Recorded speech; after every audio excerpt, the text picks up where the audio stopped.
तो जनाब बात करेंगे ड्रामा सीरियल इश्क जुनून की एपिसोड 4 के बारे में। और इतना बड़ा ब्लंडर हुआ है उस एपिसोड के अंदर जो कि टोटली जो है वो अनएक्सपेक्टेड था। और पहले आप मुझे बताएं कि आप लोगों ने एपिसोड देखी तो आपके लिए इस एपिसोड का एक्सपीरियंस जो है वो कैसा रहा। तो आपने अपने रिव्यूज़ जो है वो कमेंट्स के अंदर ज़रूर शेयर करने हैं।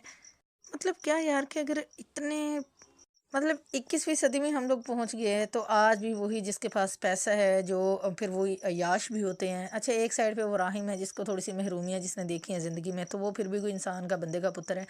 दूसरी तरफ ये जो शहरोज़ है इसके तो कोई जवाब ही नहीं है ना, जितना बिगड़ा हुआ और जितना एहसास कमतरी का ये शिकार बंदा है।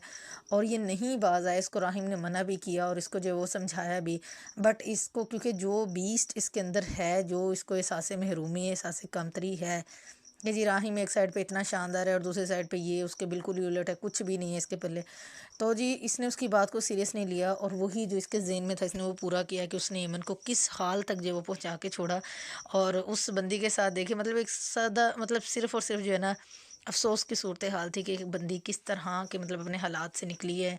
और वो अपने घर वालों को सपोर्ट करने के लिए उसकी अपनी ज़िंदगी कहीं पीछे रह गई है और वो इतनी स्ट्रगल कर रही है। चलें, ये तो गुड लक है उसकी कि वो इस तरह के माहौल में एडजस्ट करने की कोशिश कर रही है और जी बड़े अच्छे तरीके से वो अपना फुल 110% जो है वो दे रही है वहाँ पे।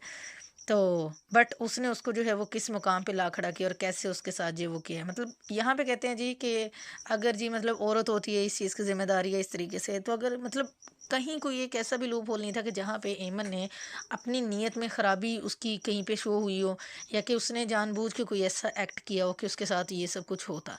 बट वही कहते हैं ना कि जो बुरा है वो बुरा ही होता है, फिर इस पे किसी को ब्लेम नहीं दिया जा सकता जी फ़लाँ वजह से फ़लाँ यूँ था फ़लाँ यूँ था।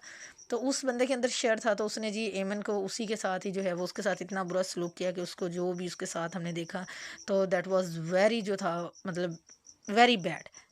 और एमन के लिए वो टाइम शॉकिंग था कि जब उसने शेरोज़ को देखा कि वो फैमिली पिक्चर बनवा रहा है, तो फिर उसको आइडिया हुआ कि ये जो है वो इसके मतलब राहिम की जो है फैमिली का हिस्सा है। और उसके बाद राहिम को भी आइडिया हो गया था जब एमन वहाँ से गई है कि शायद जो है वो एमन को पता चल गया कि जी शहरोज़ मेरा ही भाई है। तो उसके बाद जब राहिम गया तो राहिम को अच्छी खासी जो है वो टेंशन हुई, बड़ा ज़बरदस्त उसने वहाँ पे एक्ट किया जिस तरह से रिएक्शन देना चाहिए था। उसने ज़बरदस्त मतलब अपना रिएक्शन दिया वहाँ पे। तो लेकिन लेट्स सी कि वो अब क्या करेगा, किस इंतज़ार में है या कि उसको क्या स्टेप मतलब उसको लेना चाहिए था। जितना वो बंदा बोल्ड है उसको जो उसको लेके जाना चाहिए था जैसे भी हर तरह से हर लिहाज से, लेकिन शायद स्टोरी को बढ़ाना है, थोड़ा कम्प्लेक्स करना है या किसी और तरफ लेके जाना है, इसीलिए जी इतना बोल्ड स्टेप उससे नहीं वो कहा कि जी वो ये स्टेप ले। तो वो जी अपनी अम्मा को बुला के जो वो ले गया बाहर से। तो लेट्स सी कि वो उसको हॉस्पिटल लेके जाएंगे या कि क्या बनेगा ईमन के साथ और क्या नहीं होगा, या कि इस बार भी जो है वो राहिम अपने भाई को बस थोड़ी पे ही जो है वो माफ़ कर देगा, बट लगता नहीं है। लेकिन खैर स्टोरी को किसी भी तरह से मोड़ सकते थे तो उसके लिए ज़रूरी नहीं था कि भाई आप इस सीन को इस तरह से करवाते, आप इसको ज़्यादा बोल्ड भी करवा सकते थे कि वो राहिम किसी भी सूरत में किसी भी तरह से उसको जो है वो हॉस्पिटल लेके जाता और बाद में ये सारी कार्रवाई होती। लेट्स सी लिखने वालों ने कुछ तो लिखा होगा, कुछ तो सोचा होगा, तो वो अभी नेक्स्ट एपिसोड में पता चलेगा कि बनता क्या है। तो मैं तो फुल टाइम शौक हूँ ये देख के कि मतलब ये ऐसे कैसे हो कैसे गया, वो देखते देखते ड्रामा इतना इंसान खो जाता है कि हाउ इज़ दैट पॉसिबल। और अगर जमाल की बात करें तो वो भी पूरा पूरा हाथ मुंह धो के ना ईमन के पीछे पड़ा हुआ है। उस बंदे को नहीं था सुकून जाके कभी उसके घर पे जाके उसने हंगामा किया है। तो इवन के वो वहाँ पे पहुँच गया जहाँ पे इवेंट जो था चल रहा था, राहिम के घर पे भी पहुँच गया और इवन के वो उसने अंदर एंट्री भी जो है वो किसी ना किसी तरीके से ले ली। अभी इस बंदे ने जाके क्या और तमाशा करना है, ये क्या ये करेगा और एमन ठीक होगी या नहीं होगी या कि क्या बनेगा क्या, तो क्या स्यापा डलने वाला है, तो ये तो अभी जो है वो नेक्स्ट एपिसोड में जो है वो पता चलेगा। और एमन जो है वो जो उसके साथ पहले हुआ पूल वाली हरकत हुई तो वो उसको लेके जो है वो काफ़ी हद तक जो है वो अपसेट थी, और अभी एकदम से एक इतना बड़ा जो है वो उसके साथ मिसहैप हो गया, तो ये और भी ज़्यादा जो है वो टेंशन वाली बात है। तो लेट्स सी कि राहिम अब किस तरह से इस सिचुएशन को फेस करेगा। और वो पहले तो चलो जो भी हुआ कि उसने जो वो ईमन से एक्सक्यूज़ कर लिया और उसको बोल दिया रिक्वेस्ट कर लीजिए कि किसी को पता ना चले इस बात का।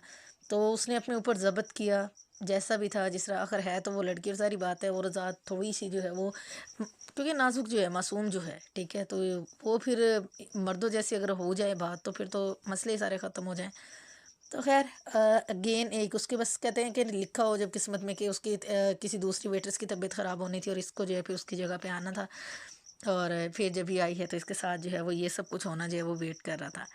माहीन के एक्सप्रेशन बड़े अजीब से थे, मतलब ये चीज़ होती है ना, ये चीज़ जो है, जो शक होता है ना, जो डाउट होता है, जो ओवर पोजेसिवनेस होती है, कि जिसमें आप इंसान को इंसान नहीं समझते, आप समझते हो कि जिसके साथ, जो आपके साथ रिलेशन में है, वो बस आपका गुलाम है, आपका मातहत है, उसकी अपनी कोई लाइकिंग, कोई लाइफ कुछ भी नहीं है। जब वो एमन से, मतलब एमन उसको कॉन्ग्रेचुलेशंस बोल रही थी राहिम को, और वो उसके पास खड़ा हुआ था, तो उसके जो माहीन थे, उसके एक्सप्रेशन देखने वाले थे, वो इतनी जेलसी फीलिंग आ रही थी कि लो जी, इसके साथ खड़ा है, ऐसे क्यों बात करे। और पता नहीं कितनी लड़कियों के साथ, यानी कि जो उसकी डीलिंग है, या जिस तरीके से वो करता है डे, मतलब एक दिन में, तो उसको तो इस चीज़ से फ़र्क ही नहीं पड़ना चाहिए। लेकिन जनाब, होते हैं कुछ बड़े लोग, दिखावे के होते हैं, बट सोच उनकी जो है बिल्कुल छोटी और घटिया होती है। तो जनाब, बड़ी शॉकिंग जो है एपिसोड थी। अब देखना ये है कि आगे क्या होता है।